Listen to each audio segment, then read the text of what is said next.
Good afternoon to everybody.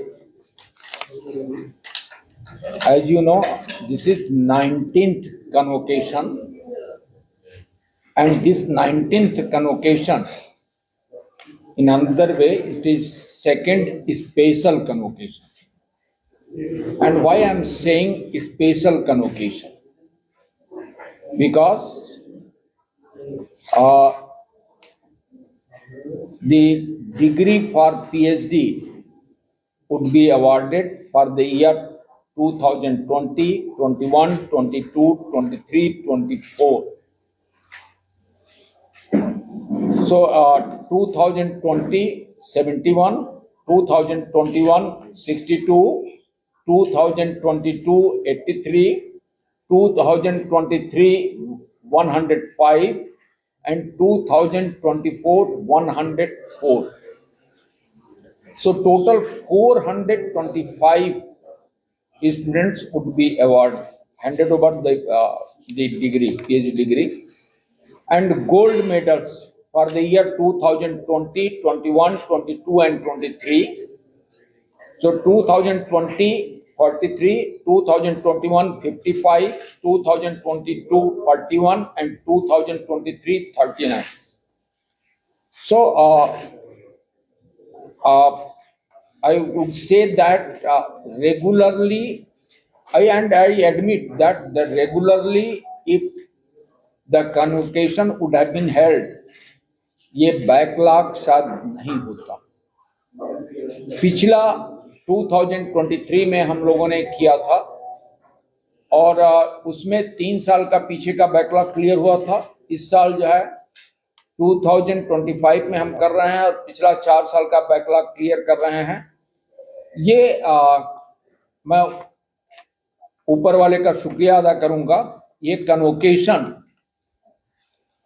4 bar postpone हो गया। एक बार भारत पाकिस्तान की कॉन्फ्लिक्ट के कारण, दूसरा विधानसभा के इलेक्शन के कारण। अब मुझे याद नहीं आ रहा कि पहला विधानसभा था कि पहला कॉन्फ्लिक्ट था। पहले विधानसभा था, दूसरा कॉन्फ्लिक्ट था। तीसरा फ्लड के कारण। चौथा विधानसभा सत्र बुलाया गया, डेट फिक्स हो गई, विधानसभा सत्र आ गया, उसके कारण। इस बार कम से कम भगवान से प्रार्थना करते हैं कि बिना किसी बाधा के कल ये कन्वोकेशन संपन्न हो जाए, क्योंकि 4 बार पोस्टपोन हो चुका है। अदरवाइज प्लान ये था कि अगर ये 8-10 महीना पहले हो गया होता तो फिर एक रेगुलर कन्वोकेशन हम कर लिए होते अब तक, बैकलॉग क्लियर करके। फिर भी अगला कन्वोकेशन हम प्लान कर रहे हैं कि फरवरी या मार्च में हम रेगुलर कन्वोकेशन फिर अपना शुरू कर सकें, ताकि तब तक सारे बैकलॉग हमारे क्लियर हो जाएंगे 2024 तक के। ये इसमें एक जो आपसे इंटरेस्टिंग जो चीज शेयर करनी है, जो हमारी गर्ल्स हैं, इनका almost 3 times more than the boys. तो चाहे वो मेडल है और चाहे वो पीएचडी डिग्री है, हमारी बच्चियों की संख्या बच्चों से 3 गुना ज्यादा है।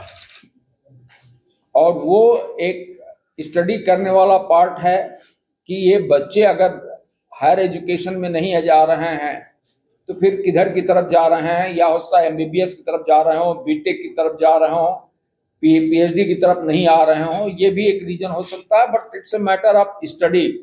वो डेटा कभी स्टडी करके निकालना पड़ेगा कि ये बच्चे हमारे जो है गए कहाँ हैं। तो हमने सोचा कि एक बार कल के कन्वोकेशन में, चूंकि कन्वोकेशन में जो मीडिया बुलाई जाती है तो वो उस पर हमारा कंट्रोल नहीं रहता है, तो मुझे लगा कि मैं आज आप लोगों के साथ बातचीत करूं, ताकि ये सारी चीजें जो है, जितनी इंफॉर्मेशन कल के दिन रखी जाएंगी, वो सारा हम आपके सामने रखेंगे। हमारे कल के कन्वोकेशन के मुख्य अतिथि और कन्वोकेशन की अध्यक्षता भी being chancellor honourable lieutenant governor Shri Manoj Sinha ji कर रहे हैं, और हमारे ऑनरेबल चीफ मिनिस्टर साहब as per the institute act वो हमारे प्रो चांसलर हैं and he has kindly agreed to grace the occasion. तो हमारे दोनों मुख्य अतिथि मीन्स चांसलर साहब और प्रो चांसलर साहब मौजूद रहेंगे। इसके साथ चीफ सेक्रेटरी साहब आ रहे हैं, उन्होंने भी अपना कंसेंट दिया है। और हमारे काउंसिल के मेंबर्स, विभिन्न विश्वविद्यालयों के कुलपति, उसमें से central university Kashmir, central university Jammu, Shri Mata Vaishno Devi university, cluster university of Srinagar, तो ये सारे लोग मौजूद रहेंगे। हमारे मेंबर ऑफ पार्लियामेंट्स 3 श्री सत शर्मा जी, श्री खताना साहब और श्री जुगल किशोर जी, तीनों लोगों ने कंसेंट दिया है। फार्मर डीजी पुलिस, उन्होंने दिया है कंसेंट। हमारी मैडम अंद्रावी जी, उन्होंने कंसेंट दिया है। तो शहर के और जम्मू रीजन के जितने भी जो प्रतिष्ठित लोग हैं, कल उनकी उपस्थिति हमारे इस कन्वोकेशन की गरिमा को कई गुना ज्यादा बढ़ाएगी।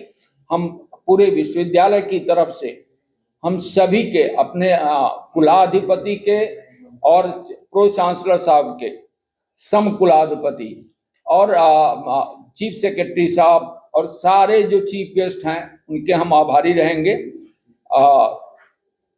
यही बात हम आपसे शेयर करनी थी। सर, जो